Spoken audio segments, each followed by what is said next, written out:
عزیز طلبہ، جہاں پر اللہ تعالیٰ نے ایمان کا ذکر کیا ہے کہ ایمان لاؤ، وہاں پر اللہ تعالیٰ نے عمل کے بارے میں بھی فرمایا ہے، اور یہ چیز اللہ کے نبی نے اپنے طور پر کر کے دکھائی۔ جتنا عمل آپ صلی اللہ علیہ وسلم نے کیا ہے کوئی بندہ اتنا کر ہی نہیں سکتا، جو حکم آ جاتا اس پہ فوراً عمل درآمد ہوتا۔ لیکن عزیز طلبہ، ہمیں کوشش تو کرنی چاہیے، ہمیں اپنے دل میں اخلاص تو رکھنا چاہیے، ہمیں اللہ سے کام کرنے کی توفیق تو مانگنی چاہیے، تاکہ ہم جو بھی کر سکیں اللہ اس کو قبول کر لیں۔ لا یکلف اللہ نفسا الا وسعها، انسان کو کوئی تکلیف نہیں دی جاتی اتنی جتنی وہ برداشت کر سکے۔ اب ہمارا ضمیر اس پہ گواہ ہے یا ہوگا کیا ہم نے اس طرح کا کوئی مسئلہ کیا جس میں ہم نے اپنے اوپر کوئی بدل لیا ہو کہ ہم نے یہ کام کرنا ہے؟ اذانیں ہوتی رہتی ہیں، ہوتی رہیں، ہمیں کیا ہے؟ قرآن مجید الماریوں میں بند ہے، کپبورڈ میں رکھا ہوا، پھر کیا ہے؟ قرآن مجید بار بار یہ سوال کرتا ہے، افلا یتدبرون القرآن، کیا تم قرآن پہ تفکر نہیں کرتے، تدبر نہیں کرتے، سمجھتے نہیں؟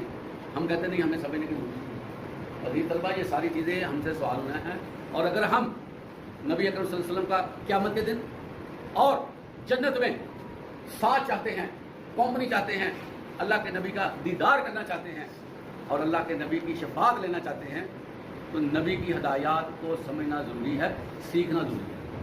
طالب العلم فریضۃ علی کل مسلم، علم حاصل کرنا ہر مسلمان پر فرض ہے۔ یہی وہ علم ہے جس کے بارے میں ہمارے نبی کہتے چلے، لیکن ہمارے فرصت نہیں ہے کہ ہم اللہ کے نبی کی سیرت کا مطالعہ کر سکیں، اسلامی علوم کو سیکھ سکیں، نماز کا ترجمہ دیکھ سکیں، قرآن مجید کو سیکھ سکیں، قرآن مجید کے معنی مطالب کو سمجھ سکیں اور عربی کو سیکھ سکیں، اللہ تعالیٰ کے حکموں کو جو ہے وہ سمجھ سکیں، اللہ کے ناموں کو یاد کر سکیں۔ کوئی ہمیں فرصت ہی نہیں، چھوٹے چھوٹے کاموں میں ہم لگے ہیں اور کوئی پرواہ نہیں ہے کہ کل کو کیا سوال ہوگا تو کیا جواب دیں گے۔